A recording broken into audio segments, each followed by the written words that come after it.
Then gathering 42. Before we introduce our guests, I just want to say, is anyone out there looking to come on some forums to talk around about different tactics within boxing? It'll be interesting. Mickey Driscoll's going to head a couple up in a couple of weeks. So if you're interested in talking that, I'll put some more out on the chat moving forward. So gathering 42, rear visit from Mick Gannon. So welcome, Mick. Popular request for you to come back.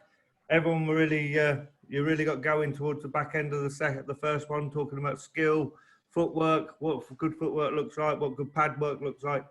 So they really wanted to hear more around that. But I know you want to talk about your first early days as national coach. So over to you, mate. Yeah, I remember last time I got caught up in questions and missed a load out, and a lot of people asked me, what about this and what about that? So I kind of made a few notes. Not going to go over old ground, but obviously I need to mention a couple of things. But back in 2007, when I got the post as national coach, I kind of jumped in the deep end, really. And I suppose a lot will remember there wasn't a great deal going on with boxing in the country. There was a few boxers working up at Sheffield, your Gavins, your David Price, your David Daniel, Jeffries. There was only a few, and they were the only ones who seemed to be doing anything. And then if a kid won the Three Nations, he boxed for Scotland, and occasionally we threw a few into the European Championships. Obviously the budget was really difficult. A lot of people couldn't get their heads around that. They say, why aren't our kids boxing? For example, if I give an example, that the senior budget was £10,000, and that £10,000 isn't for competition. That's for travelling, training camps, accommodation. Didn't go anywhere. So kind of we had to kind of look at kind of get kids boxing. We had to kind of beg other associations, like for example the Rotunda, and I remember clubs up in Liverpool going up to the northeast, Binsey, and that, holding camps up there, where there was no charge for it, and obviously we were kind of eating kind of canteen food, but at least we were getting camps going. And then obviously they were limited on tournaments because of costs. So then we were hoping that a lot of the associations would sponsor. Now, kids, if you weren't on that at the time, it wasn't a GB team, but what they call the England 6 or 7, then you never got a chance to box. And I was a great believer there's so many good kids out there that they needed a chance. So what we tried to do was then invite countries over, do 2 tournament dates, North and South, and then if we're in the South, then the kids from the South got predominantly nominated to box, those in the North. So give what we call the second and third string boxers a chance, and some really shone through. Like for example, I remember Martin's there, mentioned about Tommy Stalker. Tommy Stalker was classed as he didn't do anything. He got beaten in the finals by Martin instead. He got bashed up by Frankie Gavin. Well, he didn't actually. And then when we took him over to Calais, he had a really good bout against a Cuban. And that was being thrown under the bus, by the way. Not him, by me, but we didn't get a choice over that. We were told we were boxing Italy, France and Germany. And when we got out there and Martin put his thumbs up to this, we found out the Cuban was there as well. And just so unlucky on the very first tournament. Now, when we went out there, we weren't told that. So then once they did the draw, and the first day of the boxing, all our kids drew Cubans. Then once we'd gone back, we had to think, well, these kids got to get a nice kit, and they're boxing Cubans. And really, there was only one ABA champion, which was Martin Stead, but they were all runners-up from the semi-finals or the London finals. If I mention half the names, they weren't, so it was trying to kind of raise the morale of these kids, but they boxed really well. Nobody got stopped at all. They got beaten on points, some fairly convincingly, but not hurt. And I only had to throw the towel in one chap, kid from Eastern Counties, Mark Redhead. And he said to me, thanks very much, Mick, and I said to him, he didn't get hurt, but he was being set up. And he went first, second, 2 rounds really well. And the third round, you could see the Cuban was setting him up to kind of, let's finish him off. But I threw the towel and I wouldn't let it happen. And he said, thanks to me. And I said to him, first thing I said to him, you got children? He went, yeah, a little boy. And I went, reason I'm not going to let you get hurt. So, and he really thanked me for that. So that was the first time I ever threw a towel in internationally for anybody. So, and he thanked me for it, the boxer. So, and he wasn't being hurt at all.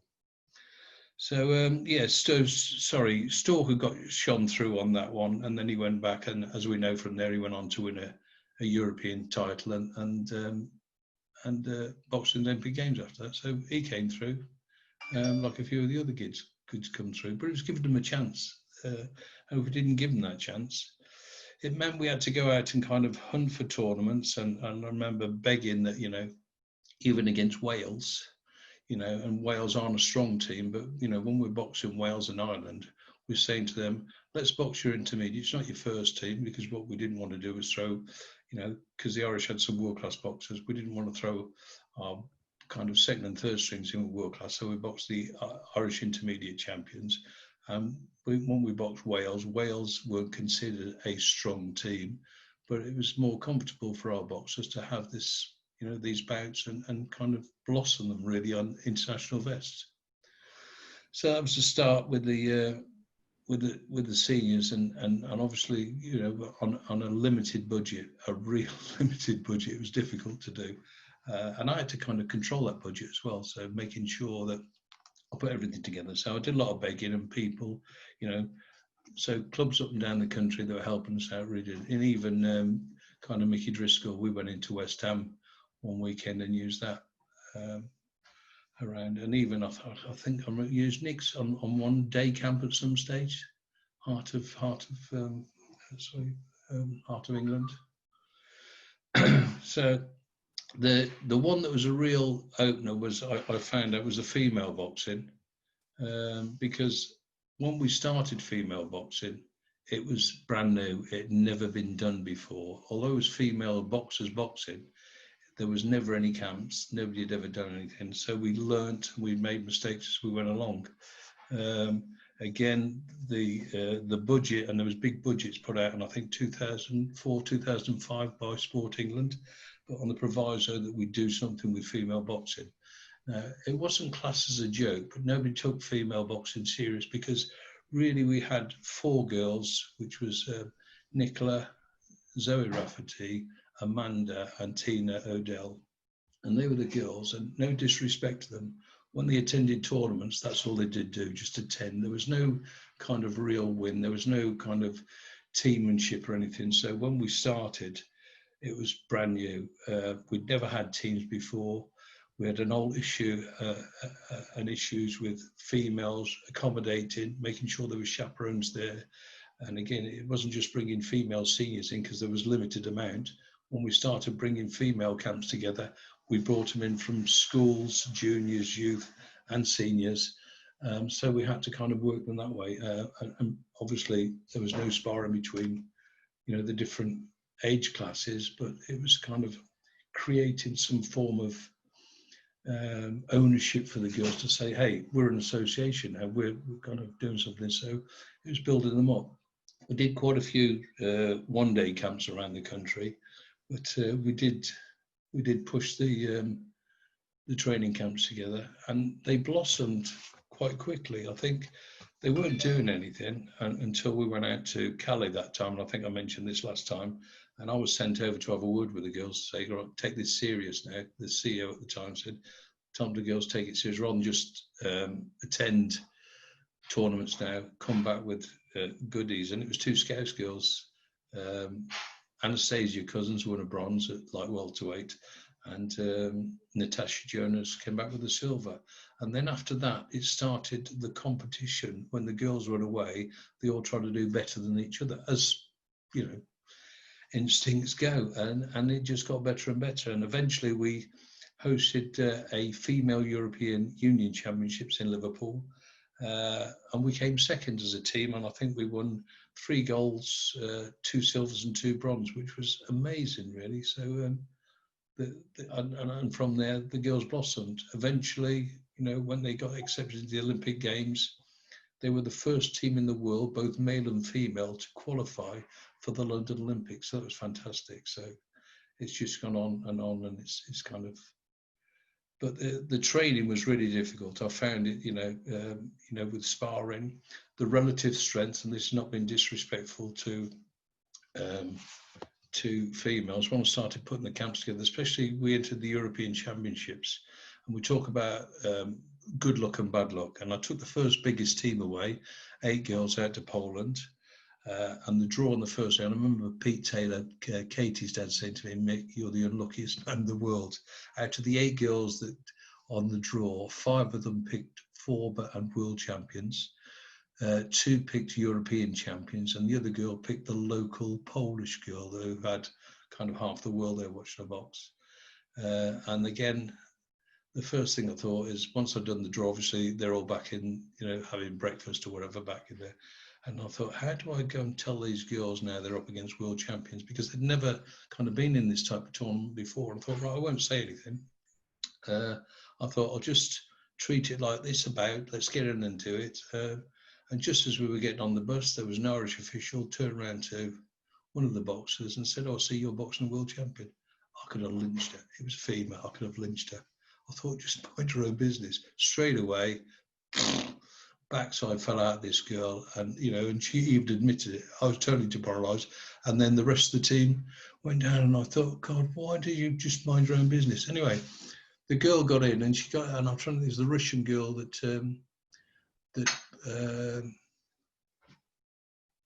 she boxed in the Olympics. Really talented girl. I think she's about 4 or 5 times world champion. Anyway, the girl who, in fact, I'll tell you, is Lucy O'Connor. Lucy was a point up after the first round, even after the second round. And I said to her, "Come on in, you can do this, just get in there." And just, the girl was a bit too clever. But I thought, for a first time out in a massive tournament, great. And it was just the build-up, but people sticking their nose in, had nothing to do with them, kind of split morale, without the knowledge of it, it could have been a different thing altogether. And what a great bonus that would have been. But like I say, the girls have come on leaps and bounds, as we know. And it just seems now that, I think as it started, because people didn't take it. I remember going back into the 80s when the girl from Blackpool, I'm trying to think of her name.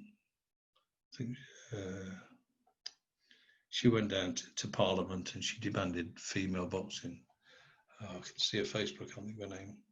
Jane Couch. Yeah, that's the one. She kicks her off, and people, I remember being up at squads and even saying, "Oh, we better take a bit of notice of that." But again, for years, nobody did. But obviously, Sport England at the time decided, if you want this funding, you've got to be a bit more serious. Now, nobody really wanted to take it on board. There was a certain coach there that said, "Don't touch my budget. I've got a female budget there, but don't touch it." It was taken. And Police Boxing Association said, "We'll take it on board. We'll look after it." And then from there, we put the first female championships together, first England ABA championships together, 3 classes, A, B and C, under 5s, under 10s, under 20s. We set the rules to it. It was an ongoing to get the girls up to a class. If you won a class, then you moved up to the next class the next year, regardless of the amount of bouts you had. And the idea was because the first year, I think we only had 1 open class, about, I think it was Amanda Coulson versus another girl, she beat her easy. So there was no real open class box, it was all novices. So to get up to that class, we did that. But eventually the ABA took it back over again and decided they'll dictate the rules. And there was a young girl from Hull, I think she won about 4 years on the class Bs because she hadn't had the 10 bouts, and nobody wanted a boxer, so it had the wrong, had a different effect altogether. And she was good enough to be in the open class, so just a title chasing kind of thing rather than promoting boxing. So yeah. Okay. Don't anyone ask me any questions on that so far? Chad, you're on. Hi, Mick. Hi, Chad. You're all right, mate. Yeah, I'm good. I just had a question from listening to you last time and your vast experience as a coach and observing other coaches. What qualities would you say are needed by a coach to create successful boxers? Patience. That's Patience. the main one. Patience. And I don't care what anybody says. We all lack a bit of patience. We tend to teach somebody something, and if they can't pick it up, we move on. And that's where the problem is with our boxing. What we should do is stick at it until eventually we can find the right switch to turn it on. What we tend to do is water things down. We show a kid a lot of different things, and they become okay at it, but not good. And I think if we spend a bit more time being patient with them, not rushing anything and moving on, but everything done in kind of, I'd theme everything. If you're going to do anything, then it gets themed. You don't just show them that it continues on in all the training, whether it's the bag work, the bad work, the sparring, whatever. It just continues until they can pick it up and grasp it. But we tend to be coaches, and we're all at fault. We tend to move on too quickly instead of getting good at one thing first. Brilliant. Cheers, Mick. Thanks for that. I know that's the main one. I would say patience, but there's the other things like trust.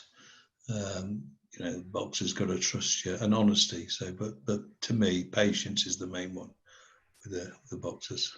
Mick Driscoll was on here, and I know Manda sits here. Then it's very much two punches at the moment. I mean, the big combinations are two and adjust and go again type of thing. Is that better? Yeah, way go. Cheers. How you doing, mate? You all right? Fine, thanks, Chris. Yeah.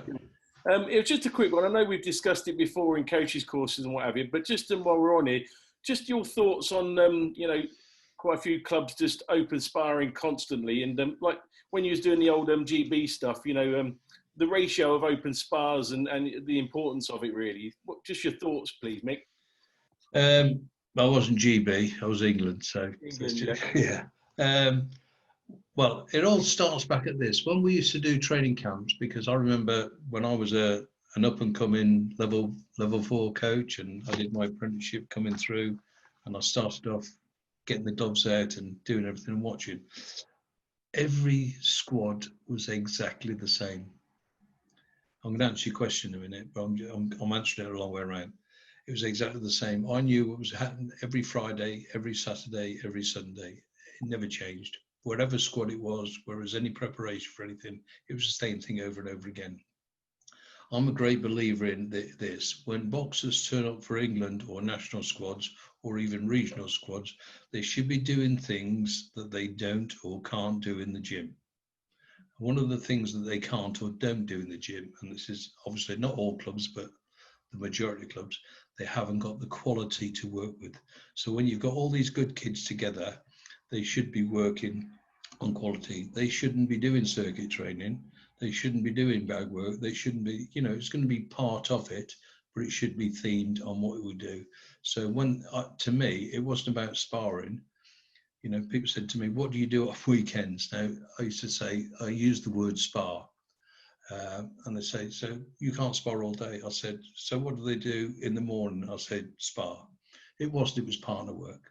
And I would just do partner work. And people say, why are you training? We might finish off with 2 or 3 rounds on the bags. That'd be it. Because what I didn't want to do is I didn't want them to do what they can do in a boxing club. Because they go, I can do that. Why am I going all the way from, say, London up to, Liverpool or Durham, or worse still, as it used to be, everybody coming down from north to London to do exactly what they do in the club of the week during the week anyway. So I'd do lots of partner work, but that partner work would be steady, would be slow, it wouldn't be walloping each other. It would be working through one move at a time or patterning things, and that's what we do, just lots and lots of that. We might get, I'm not a great believer in open sparring because it becomes a war. If we did any sparring, it would be classed as open, but it'd be the coach who would be strong in there all the time. No, we didn't want anybody walloping each other as such. It was all about, we wanted these kids to kind of learn something and try different things they weren't getting in the club with obviously good quality boxers. Hopefully I answered your question, did I? Yeah, sort of. It's a case of quite a lot of, there's quite a lot of sparring in the sort of club gyms. Even though they've not got the quality there, they're still regularly open sparring. So, but I don't particularly do it in mine. That doesn't work because when you got two kids that just go in and knock lumps out of each other, it's going to be the biggest, the best, and the most experienced is going to come off better all the time. They're not going to learn anything, and the people they're bashing up aren't going to learn anything. So, kind of conditioning, making moves. I mean, you need to get the Nick Griffin book of kind of sparring. Nick's got some great ideas, and he's Nick helped me out loads. I mean, I was, and I said before, people say, what makes you become a good coach? You've got to be a thief. Like footwork, the best man in the country for footwork is Alwyn Belcher. Alwyn, you'd open the boot of his car and it would be full of crap. But everything in that boot of that car had some reason for footwork. When we had the female camps going, and Alwyn come in and they go, oh no, blisters, because Alwyn he believed in get the feet right and spent a lot of time doing that. Nick has got some fantastic ideas on sparring, and I'll give you an example where you've got only two kids in the gym. One's better than the other, and we want to work them. What do we do? And he said, well, give the kid that's not so good 2/3 of the ring to move around in, and the one that's a bit better 1/3 of the ring by putting a line across. So the kid that's not so good, he can go in there, give him a little bit of a smack, and then dance half into the safe area. So the good boxer's really got to work on the little bit of time. And I thought, what a good idea, simple little things like that. But Nick's got some great stuff on there. No, well, thanks for that, Mick. No, I do remember Nick. He taught me loads. I'm still waiting for that book to come out. I don't know where it is. Make a fortune. Yeah. Cheers, Mick. Not just that, it's just coaching manuals he's done as well. So, some good stuff. Nick will be on in a minute. First, we've got Michael Hunter. Hi, Mike. Are you enjoying your holiday? Yes, thank you, Mick. All good, thank you. Not much of a hospital tan, that. It's all right. We won't mention the hospital, so yeah. No, better not. I'll there you go. I don't know if you can see it. Yeah. All good. I'm living and breathing. Mick, my question is in your opinion, how much does pad work play in the development of an up-and-coming and even an experienced boxer? Plays a massive part. For example, if you've only got one senior in your club,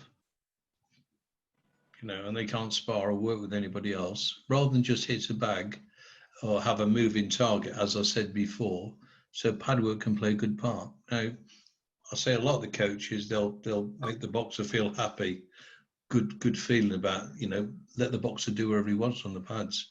But I think the pads done good and realistically are a great bit of kit. But again, it's hard work for the coach to do it properly because they've got to be mobile. Yeah. Thanks, Mick. Yeah, thanks for the praise on the sparring, Mick. I do have quite a few ideas, and I think that the reason for that is as a boxer, as a young boxer, every time I sparred, I nosebleed, cut eye, headache for the next week because it was just brutal.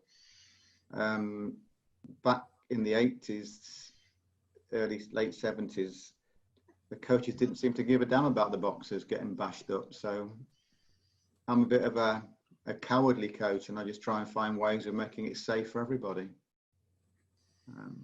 But yeah, thanks for the praise there. No, seriously. I mean, I remember as a school kid, and this was about skill really. The first, I think I won about my first kind of silly amounts of bouts, and because I boxed for 2 years, and they checked because you could compete at 9, and then just before I got to 9, they changed it to 11. So I had 4 years in the gym. So when I actually got my first bout, 2 days after, I had all the moves, and I was flash, and I could do everything, and I was the new future world champion. I remember boxing this kid called Mick Johnson. Mick Johnson was the kid everyone picked on because he was a skinny, tall, lanky kid. And he boxed my head off. He won 2 schoolboy titles, but he was just a beanpole. And I just couldn't get past him because nobody had actually showed me how to get past. You just walk forward, So again, it was kind of, you know, that defence nose block head to the glove instead of being able to move around or show kind of different moves. So yeah. So a lot of my coaching, I've thought about me getting hit as a kid, and you know, same as my training. How did I get myself fitter? You know, because again, I don't know if anybody wants to ask about running and things like that, because one of the hardest things is to get kids to do some form of interval training. Now, you need groups of kids to do interval trainings, but I used to kind of do my own interval training where I would use lampposts. So I'd jog between one and then the next one I would sprint or up the pace. Very difficult to sprint maximum on your own. But little things, I would look behind me and I'd say, see a bus coming. I'd think, right, I'm going to beat that bus to that lamppost there. And I'd go. So it was things like that. You know, it wasn't, but it just helped me, give me some form of incentive to kind of raise my pace. So it was a form of interval training. But otherwise, to do interval training, you need teams and groups. And I remember obviously going down to Crystal Palace, and it was on every Saturday morning was interval training. But these kids had never done any before. So it was just a complete and utter waste of time. They'd do interval training, they'd be all stiff and limping. You couldn't get any work out of them for the day. Finish for the day. Just stupid. It was just stupidity, you know. And I obviously always in the back of my mind thought maybe one day, if I get the chance, I'm going to stop all that, because kids working together, especially good kids, should work on things they can't do in the gym or with the quality of kids they can't do. It should be more technique orientated rather than just graft and smashing each other to pulp. Always going to get that competitive edge. Very difficult when you've got number 1 in the country, number 2 in the country on a camp, and they're going to spar together, because you know what's going to happen. My first ever national squad, I'd got Courtney Fry and David Hay supervising their spar, and they didn't like each other. And despite my best efforts, Hay put Courtney Fry on the floor, and it was brutal. That was one of the questions that's always thrown at me. What would you do when that happens? Tell them, stop them, tell them. That's it, he's down. What, and they do it again. Stop them, tell them, that's it, no more. Stop them, throw them out. Both of you get out and don't say anything else. Because once you carry on sparring, they'll come to you and say, what was up? So you can't do as you're told now. If you can't do as you're told now, you're hardly going to do as you're told when you're representing your country. If you get selected, attitude certainly changes, I tell you. And they'll get in there and the spar. Because at the end of the day, you know, you've got a responsibility. You've got the best kids in the country. You've got a responsibility of looking after them. And what you don't want to do is they go home with their brains bashed in, because the first thing they do is saying, what the hell are you doing up there looking after my boxers? Because at the end of the day, the people that do all the work with boxers, and I don't care what everybody else said, they tap everybody on the back saying, Mick, you did a great job. No, I didn't. All we do is polish the edges. We do a few things on national squads that they can't do. You know, we will kind of introduce them to diets and how to maintain the food, how to box over 4 or 5 days, which they don't do domestically. So the amount of effort they put in and the tactics we use and different tactics. But the club coach is the person that does all the work. The club coach is the person that deserves all the accolades, because without the club coaches, we wouldn't have, you know, we wouldn't be able to do that. They do all the work. They get the kids ready for that level, that next level to go on to national squad. So it's the club coaches that really deserve all the praise, not the others. Without them, we wouldn't have these good kids. So, and people tend to neglect the club coaches. To me, they're the salt of the earth. You know, these people that, you know, they do a day's graft, and the first thing they'll do, they'll go home, they'll grab their bag, they'll go down the club. They're the first to open the gym door up, because somebody's got to open it, and they're there to lock it. They'll go and get a bite to eat, go to bed, and they're there 4 or 5 days a week. And somewhere along the line now, England Boxing have decided no tournaments during the week. We'll do everything at weekend. So they train all week and they work it all weekend. They've got no time at home. The wives hate them. So, you know what I mean? They just, you know, they need kind of this. They're a real special club coach. That's great. No doubt. I posed a question a bit ironically on the text message there.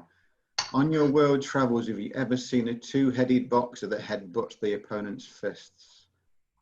No. And what I mean by that is I'm just taking the piss out of so much of this pad work that I see that's meant to be an exemplar, and it's just some idiot throwing the hands like that towards punches. It seems to be a growing problem in the sport. There was and I use this on the coach.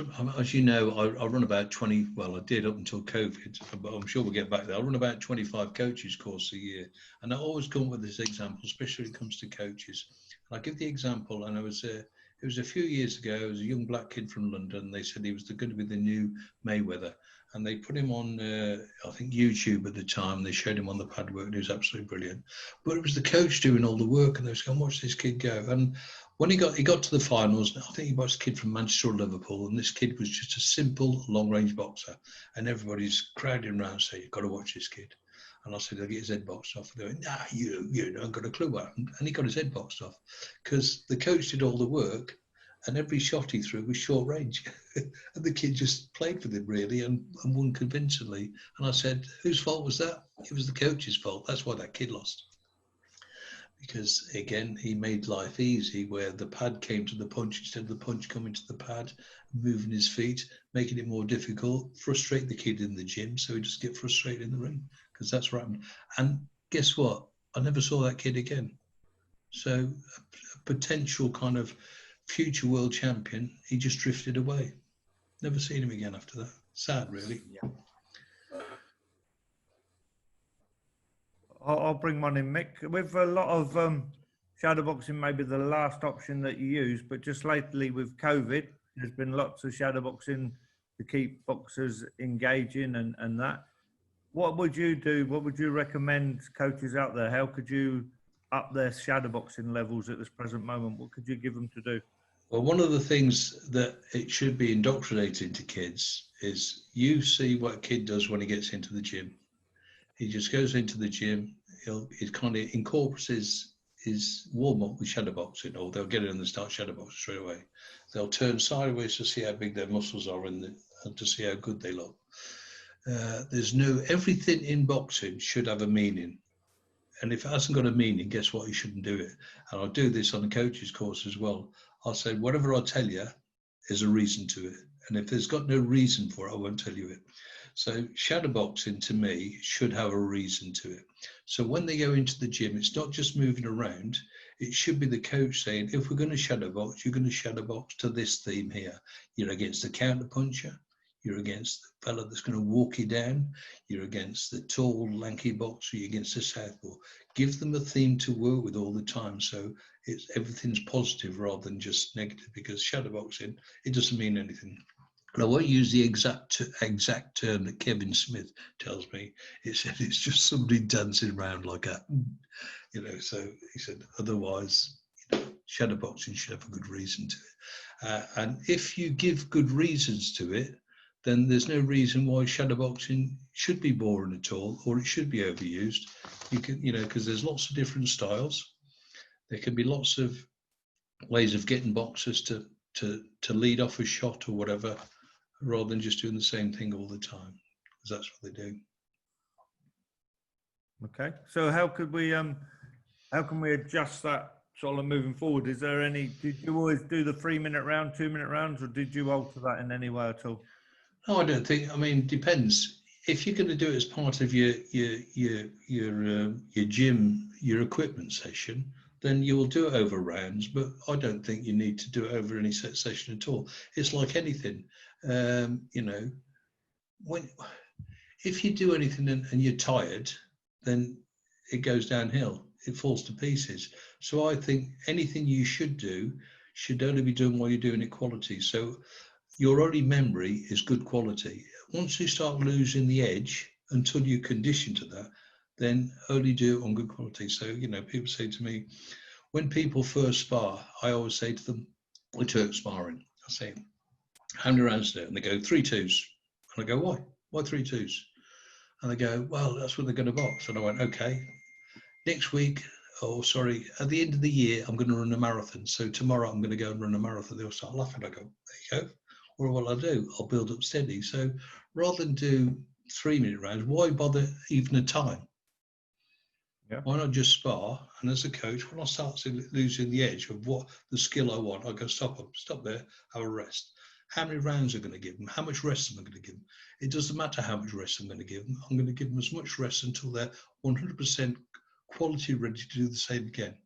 How many rounds am I going to give them? It doesn't matter. I might give them a round now. I'll give them around 5 minutes time. I'm not going to ram it down their throats. I'm just going to get them working on quality rather than, you know, well, that's what they're going to do eventually, so we'll just give it to them. Because what we're teaching, somebody that's never done 3-2s before in their life, it's like running a marathon. It's hard work, especially a kid never sparred before, never done anything. They're going to be nervous, a lot of nervous energy. So I wouldn't put any time on it at all, no rest time on it at all, no amount of rounds on it at all. I'll just do it until make them feel that whatever they're doing is top quality rather than just doing it for the sake of doing it. I'm just laying someone in, sorry. On another exercise that you're using on a lot then, it was well used before I come in the sport, so it was being used when you come in the sport. It's still used. Is there really a need for skipping, or is there anything that could replace skipping? Because a lot of kids spend a lot of their time skipping. A couple of things I see that skipping are used for. Great for beginners, because obviously you're using them to transfer body weight and so on. It's ideal used as a warm-up, but to me, skipping rope, and I found it ideally when we're away on tournaments and a kid's got a box over 3 or 4 times over a certain amount of times. We've taught them how to make the weight. We've got them to do the right amount of tactics. They've won that bout and they've got to weigh in again the next day. What last thing we want them to do is, while they're nice and sweaty and they've lost obviously whatever, kilo, half a kilo, 3/4 of a kilo in that bout, then kit on and just turn the rope to obviously continue the sweat. Because the last thing we want to do is put them through a complete workout again just to make sure they make the weight for the next day. So, you know, to me, but other than that, skipping, it can be used as part of your high intensity stuff, you know, if you want to do like your preparation stuff. But to me, it's just, it's a little bit old fashioned, but you know, it doesn't need to be, you know, because in my time we didn't have any of these fancy ropes. It's just a bit of rope and everyone had blisters on their fingers from turning this rope. We didn't like it, you know, so. Thank you. Chad would like to have another question. So Chad, you're on. Hi Mick, it's me again. Yeah, mate. I was just going to ask, last time you were on, you mentioned about the first team of army boxers you had. I think you said it was your first 11 boxers, and they were up against a good international level of Navy boxers. Oh, yeah, without a doubt, yeah. What was it about that first 11 that you got so right? Well, I was only a young fella. I'd only just finished boxing. I'd boxed, I think, my last bout not long before that. I'd gone in and I was, the job was normally given to somebody in the last few years of boxing. I still had kind of, I think 12, 13 years to go in the army. So I was considered a baby doing the job. So a lot of people kind of, he doesn't know enough, or, you know, that type of attitude. But really, again, it was just, I was, as a boxer, I mean, although I was army team, I was in certain man clubs, watch at ABC, and then when I was in Germany, I was with quality kind of Bundesliga boxing teams. So all I needed to do was fly in because I was already prepared. But when I used to fly in, the army team in those days, they were a bunch of cowboys. They were kind of, and if anybody's listening on here, they'll start laughing because it's true. They were shoplifters, they were renegades, they were pissheads. They just went out and I took it really serious. So when I sparred with them, I used to think, right, they're getting it, you know, and they used to treat me, he's a bit strange, him, because he takes it too serious. And I remember going out, and this is just an example, going out, and they used to have record shops in them days. So you buy you go into a record shop and get the old big Vinyl. 33, yeah, the vinyls out there. Yeah. But they used to wear these big long trench coats in the 70s. Do you remember the trench coats? And what they do, they tear all the pocket out inside. So they put their hand out and they grab a load of vinyls and then hold it in their jacket and walk out. And I used to follow them into town, all these boxers. And I used to run to the shop and shout, "What's these lot? They're shoplifted and run out again." They used to get mad at me. But But I decided to me they weren't taking it serious. They boxed against the Navy. I remember boxing on the same team, and half these, and when the pressure was on, they gave in. And I thought, I'm not having this. So that was the first year I had on my own was the 11 boxers. So the 10 team and 1 reserve, a bloke called Budgie Sharp. He's still around now. A young kid called Budgie Sharp. But the team the year before, they were just a bunch of cowboys. So when it came to the selection of the team for when I was there on my own, I said, I don't want them. And I remember the secretary, a fellow called Jack B, said, you won't do anything without them. I said, I don't need them. I'd rather start with a team of novices. I had a couple of good kids. Horace Miles was a good heavyweight. Carl Crook, if anybody remembers Carl Crook, talented lightweight. And a few other really, a young kind of people like Keith Howlett, Dave Young, all these young kids that were going to give 100%. And that's what we did. I just worked on them, worked on this handful of kids and spent my time on them. And the first year we won 6-4. And then never looked back until 34 years later when they lost, I think, a couple of years back. And then since then they've won again since. So, yeah. But brilliant. That was it. There was that success that then, somebody said to me, what else do you need? I need this and I need that. And they gave me boxers more time, and I got, my own accommodation block. So, everybody left us alone. But I was still very disciplined with the boxers. It's like anything, boxers had bad names because they were all kind of classed as criminals. But we made sure that, they spoke to people, they had good manners, they took their hat off when they sat down at tables. If anybody spoke to them, they spoke to them back, and, they didn't grumble and mumble at them. So people thought, boxers are nice people. So it's just getting them a good name, really. Mm. And some of the boxers out of it, there's lots of MBEs gone around in the army, Keith Howlett, McCallum's, people like that. Lots of people got commissioned in the army. So there's some good stuff come out of it, Even if they didn't make good boxers, they finished off as decent human beings as well. So brilliant, great work. Mick, in all your travels of going around the amateur boxing around the world, who would you say is the best boxer you've ever seen? There'll be 2 or 3 stages. Who's the best you've seen? 2 really at the time. Come on. The kid who Hatton beat, the Russian. Oh. I can't think of his name. The light welterweight. Costa Stew. Yeah, Costa Stew, yeah. Him without a doubt. I was in awe watching him, especially in the European Championships. He boxed a bloke called Jimmy Pender from Scotland, and Jimmy was a prison officer, but a stand-upright boxer, and didn't get involved, ran away for 3 rounds. The young lad from Manchester said, I'm going to go and smash him. He lasted about 30 seconds, and I thought, wow, a bit special. Win the Europeans, then he went on to win the Worlds down in Australia, turned pro, and I think he won his world title on his 9th bout. I mean, Ricky Hatton beat him, great bout, but he was on his way out when Ricky beat him. No disrespect to Ricky, because Ricky's a lovely kid. But the other fellow is Lomachenko. He just makes everything look easy. He makes time, which is a gift. He walks around corners. He does things that no boxer ever does. He takes boxers' lead hand away to give him a smack behind the chin. You don't see anybody else doing that. And that takes a special gift to be able to do that without getting caught. So, I hope he doesn't go on too long where he's going to be one of these that gets bashed up by some young up-and-coming kid. I hope he's clever enough just to move away, because he doesn't need the money now, does he? He's a bit special. So in your time in England, and then your time in your army, so who was the best boxer you've had from your England setup and then from your army setup? Oh, it's so difficult because there were so many gifted kids out there, you know what I mean? So, and there were some kids that boxed that you never ever saw again. Do you know what I mean? So it's hard to put it down to somebody. If you want to say devastating punch, the best puncher that you've been closest to was younger Hatton as a 15-year-old when he hit that. And you were next to me when he hit that Irish kid up the belly. He'd had 142 bouts unbeaten. I tell you what, kid never got up from it. And I just, made me winch when he hit him. And I thought some 15-year-old kid.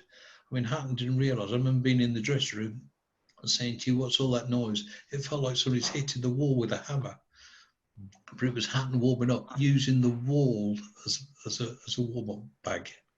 Yeah. But there again, that was down to his coach at the time, allowed him to do it. Totally silly, as we know, because he could have damaged his hands. But that was a 15-year-old kid. It was like somebody hitting the wall with a kind of a mallet. But it was punching the wall to warm up. So. Okay, we've got a question from Martin Webb. Hang on, I'll open him up. Hi, Mick. Can you hear me all right? Yeah, yeah. I just got a still picture, or was that you asleep down there? So, yeah. No, similar to what Ivan just said, on your travels, what do you respect? Who do you think is the best nation out there in world boxing? There's some obvious, Cuba, Russia, but what do you think? Your top two, perhaps. Cuba, without a doubt. But Cuba have all the flair, but they don't tend to have the engine. And we've tested that. I'm not sure if you come out to the World Champions with us in Azerbaijan or the Ukraine, where we tested two kids out there, and I can't think who was the team manager with me at the time. They didn't have the engine that our kids had, because they knew they're up against it. So we took them up the hill from round one, and they couldn't cope. But somehow out of it, they were, they won the first half of the bout through their sheer skill, but they were hanging on for desperate. So as far as skill, the Cubans, but they don't tend to put enough engine. But I think the Ukrainians, without a doubt, they have this gift of trialing things. Like, I think 99.9% of their boxers are all southpaws. Not real southpaws, but they make them that way because what do we always say? Oh, God, got another southpaw. So they make it more difficult for the opponent by being a southpaw anyway. So yeah. They teach all their boxers to be southpaw from the start, to give them a head start on their opponent. So I think that's quite a clever ploy, really. Yeah. I mean, do you think there's a link? I mean, I've got a theory that these nations, you just mentioned Cuba, Ukraine, with the greatest respect, they're not as well off as us Western nations. They strike me as more hungry people. Do you sort of go along with that? Well, that used to be that, but not anymore. Again, if I might go to tournaments, and we used to go to tournaments years ago. And one of the things was security of kit, and we used to tell kids all the time, and you've been with me, where kids have gone out and they've left their phones and their stereos out, and we would take the stereo and put them away, and we'd lock them away and wait for them to come back and say, somebody stole my kit, because they left the rooms open.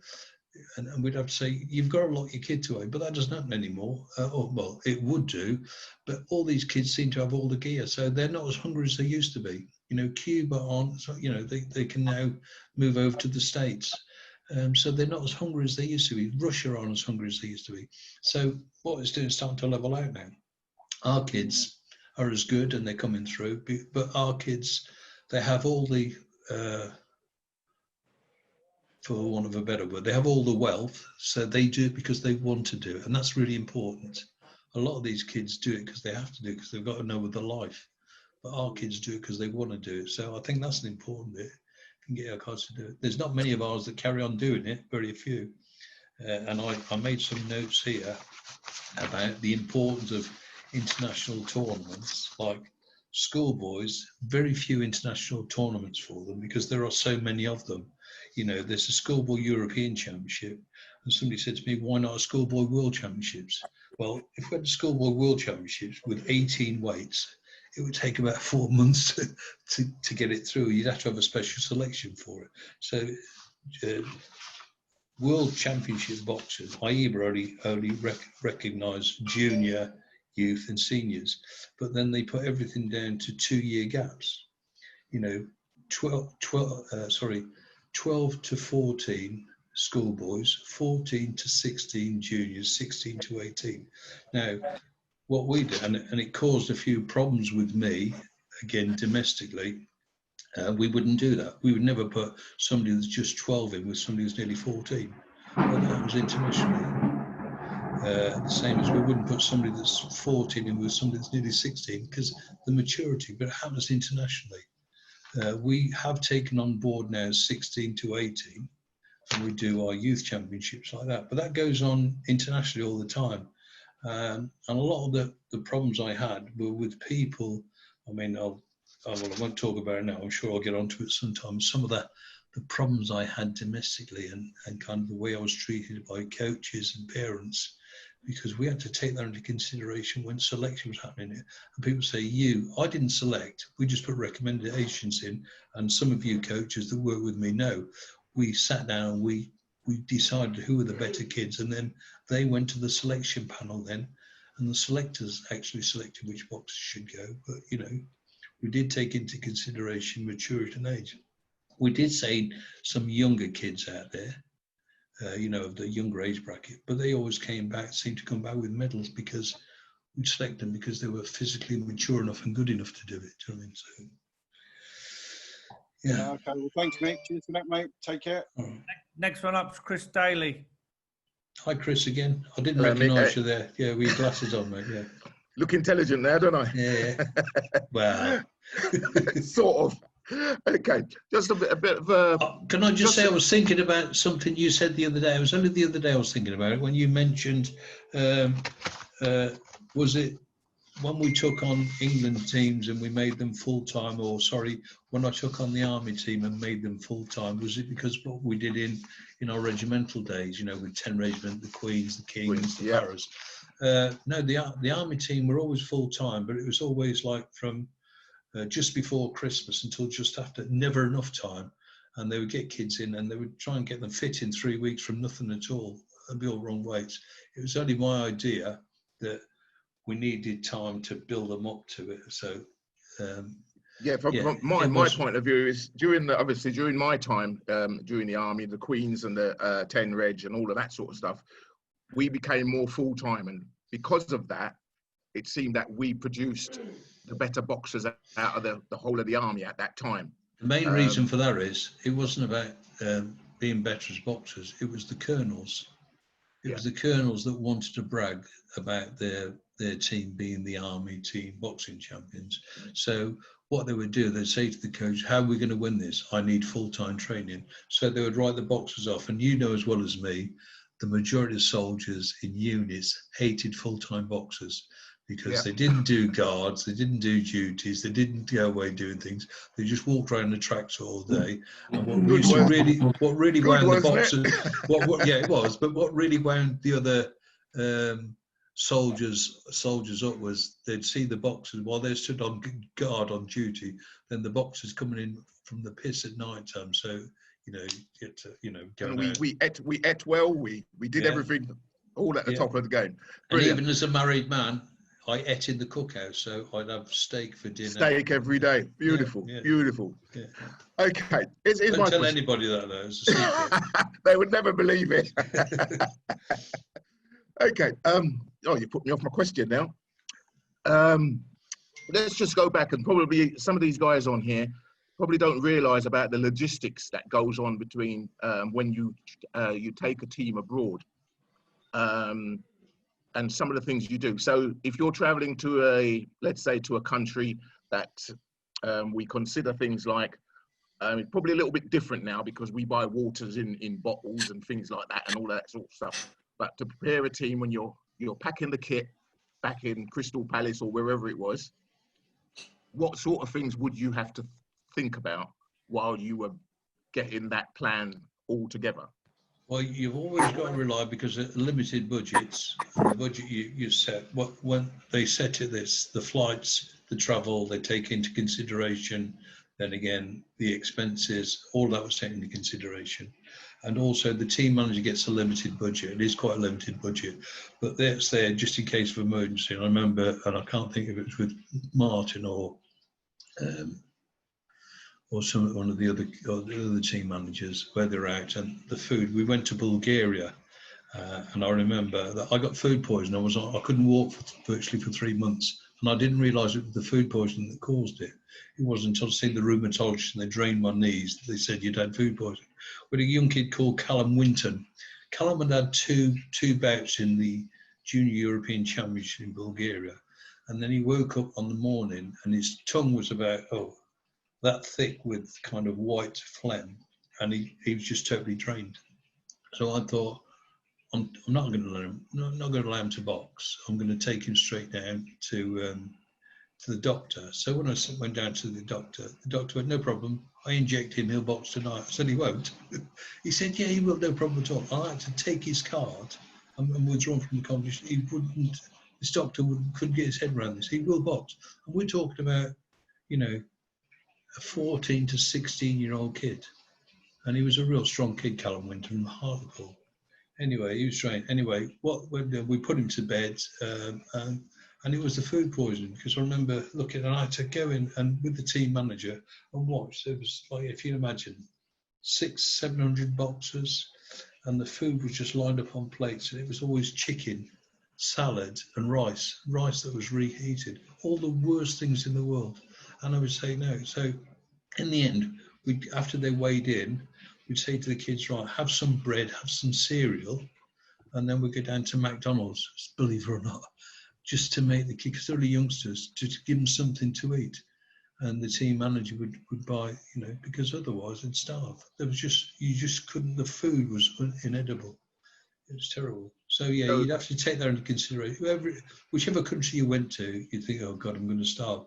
So as coaches, that you made sure you filled your bag full of goodies. You know what I mean? Forget the clothes. Let's get some goodies in there so that we can eat.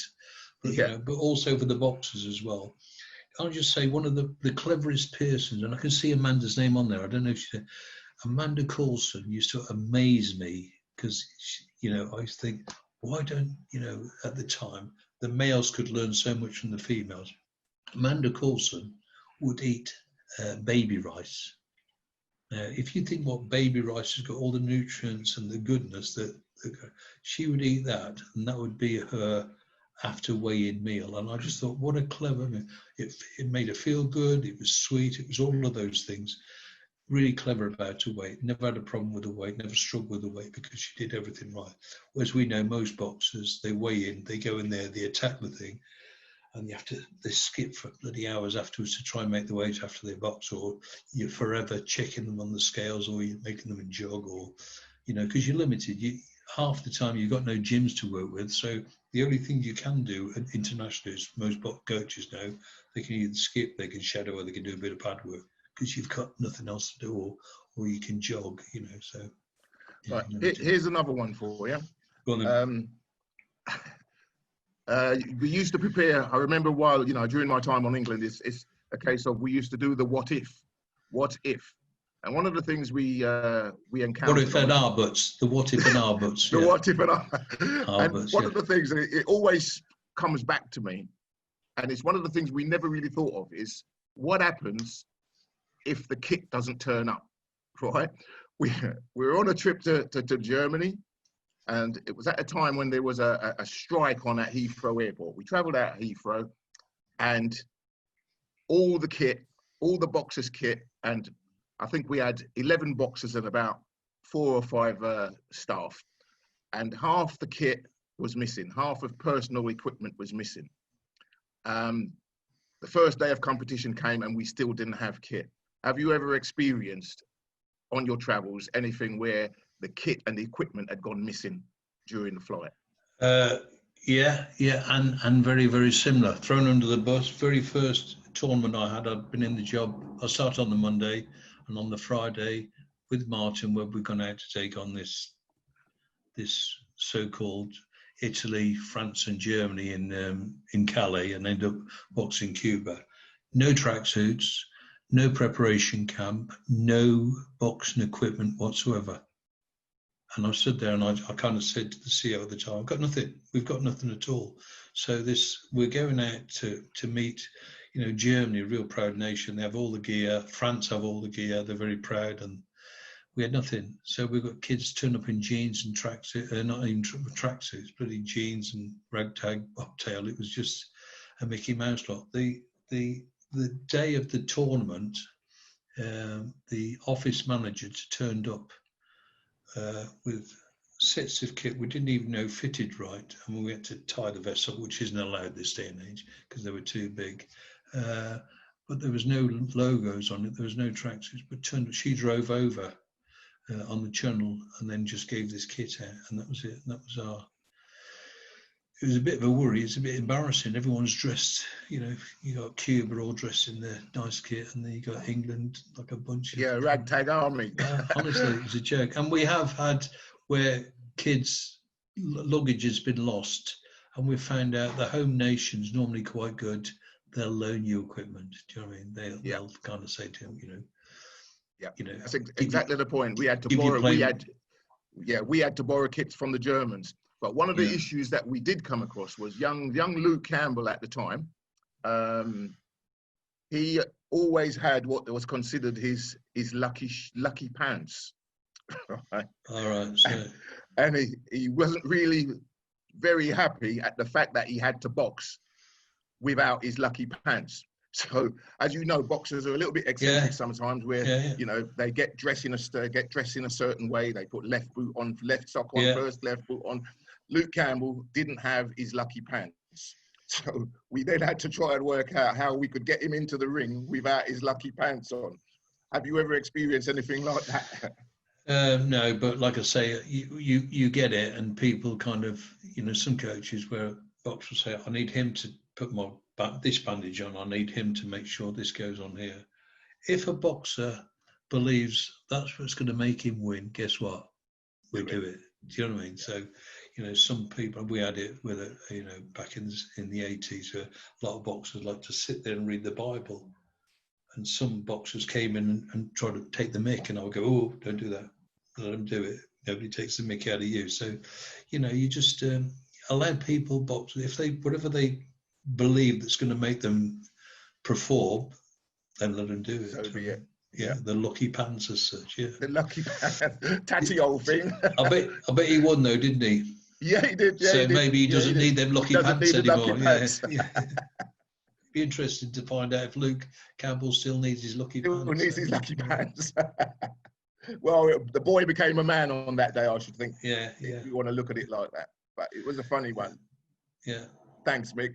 All right, cheers. Okay, Mick, a couple more before we close. So we've got Mark Collins. Mark, I haven't seen Mark for ages. Hello, mate. How you going, mate? All right? Yeah, good to see you, Mick. You well? Yeah, fine, thanks. Good. It just sort of crossed my mind how sort of coaches evolved in delivering it over the years, and I just wondered if there's, what would you say would be, has been a great addition to the coaching modules, and likewise, what is it you're glad to see the back of out of those modules?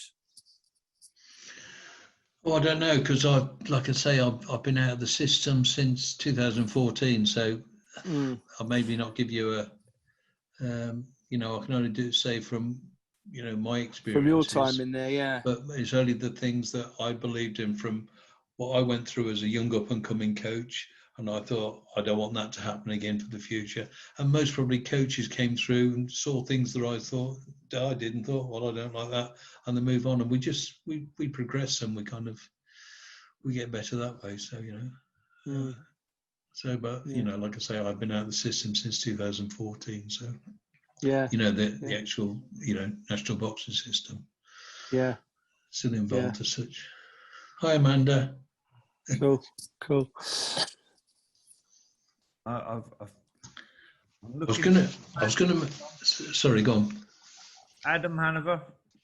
Adam. Yeah. So, what would you say is good corner work? What constitutes a good corner man when you really got to make that change in that 1 minute? I think it's important you know your boxers, so you know what they can do and what they can do. A lot of the time, you know, one of the things that I would say, you know, I'd hear somebody saying, you know, from a corner, why did you tell a boxer to do that? And they go, well, that's what's needed to do. And I say, but does he do it in the gym? And they go, no. And I go, well, what do you tell him? And so it's obviously knowing your boxer, what your boxer can do against that type of an opponent. So it's pointless if they've never done it against, you know, they haven't gone through the themes and the practices doing it, then, you know, they can't do it. So I think it's knowing your boxer, knowing what they can do, and whatever they do, it's got to be simple. One or two things. One thing can change your bout, you know. You know, it's keeping it really simple, mate. Yeah.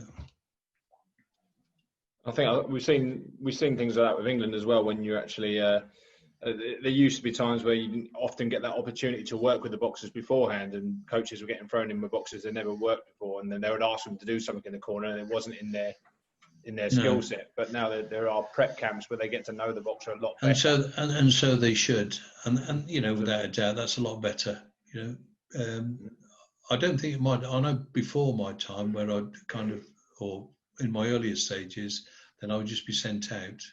I'd get sent out to assist a coach. I never worked on a squad with these kids before, and I'm learning who these kids are. I remember going out to Estonia with Dave Holloway, and some of these kids I'd never seen before. So we go to this tournament in an Eastern Bloc country, and I had a clue what they can do. And I'm kind of in the gym, watching them doing a bit of shadow boxing and learning all about them. I couldn't say anything to them. I had to take a step back, and obviously David worked with them, so I just assisted Dave all the way through. You know, so thanks, Mick. Good to see you. You need to work with them without a doubt. Yeah. So. Yeah, absolutely. To know what you're working with. Yeah. Okay, last one, Mick. Amanda. Hi, Amanda. You're right, my little darling. How are you keeping? You're right. Really, really good. Are you? Yeah, fine, thanks. As you see. You look well. You look well. Yeah. Just a quick one. Thinking of all your experience, England Boxing now has one of our huge ambitions is to try and hit the top 3 in every single major championship, which is a huge ambition. We've done it a few times. From your vast experience, what would be kind of the 1%? So what's the little marginal gains that we could look to buy into to maybe help us propel to get that more consecutively from schools, junior youth within the male and female? What do you think from your opinion? I'm not too sure on tournaments, but to me, it's not just about having, because boxers, you know, the boxers we got today, you haven't got tomorrow. And I think it's the ones we should be looking at coming through. So this stepping stone from junior youth and all that. But where we tend to miss out is the youth. There's only a certain amount, although that's the most tournaments are with the youth boxers, as we know. We've got 3 nations, Europeans and England, Ireland for the schoolboys. We add the World Championships to that with juniors, but with the youth we have the Junior Olympics, we have the Commonwealth Games, you know, and there's so much more. But I'm a great believer in round robin tournaments. How many round robin tournaments has England hosted in the last kind of 4 or 5 years? Yeah. So we bring him in. It doesn't matter. So, and what we could do, England could have 4 teams in there, you know, or we could have a round, and it doesn't matter if they box each other, but it's England versus Ireland, England versus Wales, England versus Scotland, England versus France. But you bring them in and all box each other and just do it on a point system. So, but give everybody a chance, because someone in there, somebody's going to shine through that nobody ever sees. And I always come back to a kid called Ryan Fillingham. And I think, I'm not sure if it was Martin at the time, I was short of a schoolboy, 51 kilo, or as a junior, 51 kilos, go to the 3 nations. So what we used to do is, I'm trying to think of the girl from West Ham. She's a great knowledge girl from West Ham. She'd go through and say who are all the runners up, but we couldn't bring anybody in. Leanne, absolutely. I'll tell you, a fantastic person you need. She's still about, is she, Leanne? I don't think she is, Mick. It's a shame. She had a knowledge, and she went, because I used to say, Leanne, come on, give me a rundown on all the 51 kilos of, you know, 88, whatever the year the boxers were. And she went, and I said, no, none of them are available, they're not out. And she went, try Ryan Fillingham. I went, what did he do? He got beaten in the first round. I went, there's no way I can put him forward. The selectors won't allow it. There was no other one else. She went, Mick, he was just so unlucky. Anyway, we got Ryan Fillingham. They selected him, and I said, you know, no problem at all. He can go up there.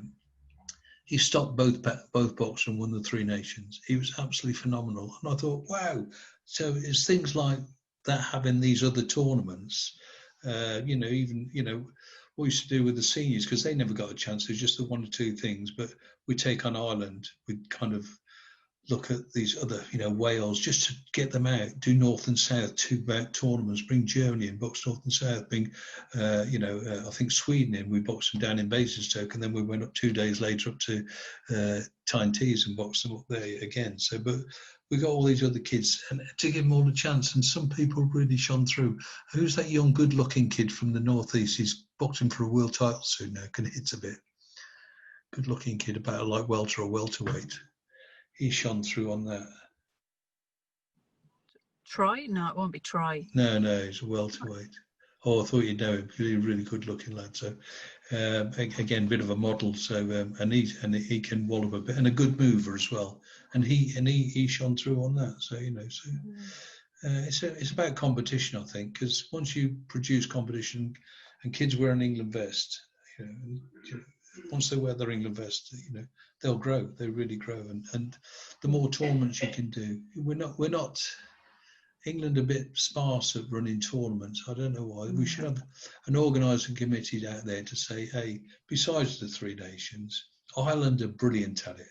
They run round robins, and look how successful they are. No disrespect to the Irish, and I'm Irish ancestry, you know, that Ireland are nowhere near as skillful as the England boxers. And I always just say to the kids, you're going to get in there and you're going to box the head off these kids. But in the third round, you're going to think you're up against another person because a machine comes at you. They go all the way because they've got heart and because they get all the competitions. And these kids are rough and ready, but they get the chance. And their intermediates can box, you know, when I say intermediates, you know, they do things illegally, we know. I remember boxing, having a team coming across from Ireland, and I went across seeing Phil Sutcliffe. And I said, I've got this kid here, he's had 40 odd bouts. He said, I've got this kid here. And I said, he's only had 10 bouts. He went, on paper, Mick. And he walked around with a millboard in his hand. And every Thursday in his gym, he has an open competition. And I said, it must cost you a fortune for the doctor. And he said, doctor, what do we need a doctor for? I said, what about officials? He said, I'm the referee, I'm the judge, I'll tell them who wins. And they all pay €5 to get in. And he said, there's 200 or 300 people every Thursday in his gym. And I think, what a way of getting kids to box. And, you know, it's a bit of a hard way. I know it would go against our ethos, but there are people out there that are getting the tournaments in and, you know, they're finding ways of doing it. I think England should start taking more tournaments on board. Come on, you know, how good was that when we held that European Unions for the girls up in Liverpool? The morale of female boxing went through the roof. That was fantastic. Do you know what I mean? And even then, you know, when we held the European Championships, Luke Campbell won his, you know, really shone through. Nobody really knew Luke at the time. Who's Luke Campbell, as Terry Edwards would say? Look at him in the corner. He's the only one that won a European title at home that time. So we need to take more tournaments on board. I know it's about finance, but there'll be somebody out there that'll kind of sponsor or a joint sponsorship, even if it's a dual competition where we bring in, you know, countries and we box them, north and south. As long as somebody's willing to take them on board, you know, they say, okay, we need somebody to pick them up. So it's a hire of a minibus and a volunteer. I'm sure there's loads of good coaches out there that will volunteer to, you know, to drive, you know, a team of boxers. And let's be totally honest, it only needs to be 8 or 9 boxers, and you limit it. You bring 2 coaches, you bring a referee with you. So, you know, it can all be done. I know it's hard work, but it can be done. Yeah. Sounds good. Couple of things I was going to mention, really, and obviously I've just things, you know, when you say you make mistakes, and Amanda's still there, and Amanda will agree with me on this. When we decided to start putting camps together, and I remember I said you learn by your mistakes, and I thought, well, I've got these girls going to the European Championships, massive tournament, we had 8 girls going. So where I thought, right, rather than just the girls sparring with each other, because that was fairly limited, you know, just 8 girls, different weights. Now, let's bring in the juniors. Do you remember that, Amanda? I'm sorry. We did it up in Manchester. And the juniors, and to me, I'll tell you what, my heart sank. And there was a certain kid that hit you with a left hook. Do you remember that? No, go on. Oh, dear. And I tell you what, and I went, whoa, I nearly tore his head off verbally. I thought, what the hell's going on? And I realised these kids, they were juniors, but they were, you know, whatever background they were from, they didn't give a toss, whether it was a male or female in front of them, they were going to go in and smash them. And I thought, whoa. And inside, I thought, wow, I got that wrong.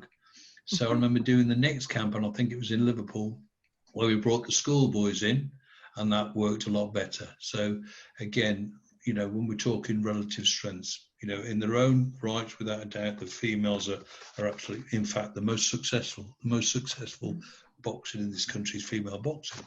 Nicola, as we know, double Olympic medalist, a gold medalist.